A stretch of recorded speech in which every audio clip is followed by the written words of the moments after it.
ГИС, Атком и Македонски Телеком го започнаа процесот на дигитализација на јавните водоводни предпријатија преку инсталација на паметни водомери. Дојран Кавадарци и Крушево се пил од општините чии комунални предпријатија ќе постават од 300 до 400 паметни водомери на нивните водоводни мрежи.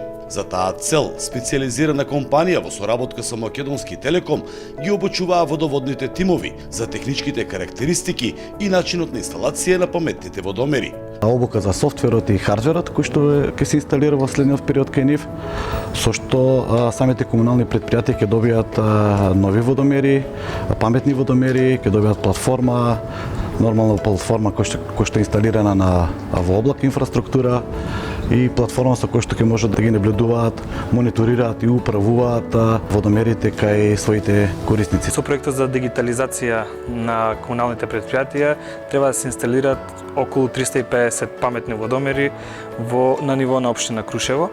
Со инсталирањето на овие водомери очекуваме намалување на загубата, за разлика од обичните водомери сега кои што ги користиме. Предност на овие водомери ќе биде тоа што навремено ќе алармираат дефеци, загуби на води, секојдневни проблеми со кои што се соочуваме заради старите водоводни мрежи.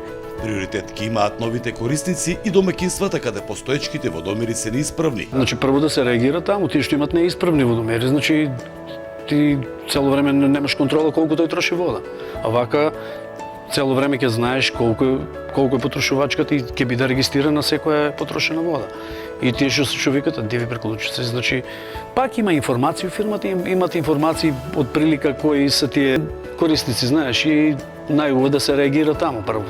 Паметните водомери ја покажуваат потрошувачката во реално време, намалени трошоци за подготвување на сметки со елиминација на рачно читање и грешки при читањето, значително подобрена комуникација со корисниците и можност за нивна поголема вклученост преку контрола на користење и трошоци. За Сител, Трајан Ристовски.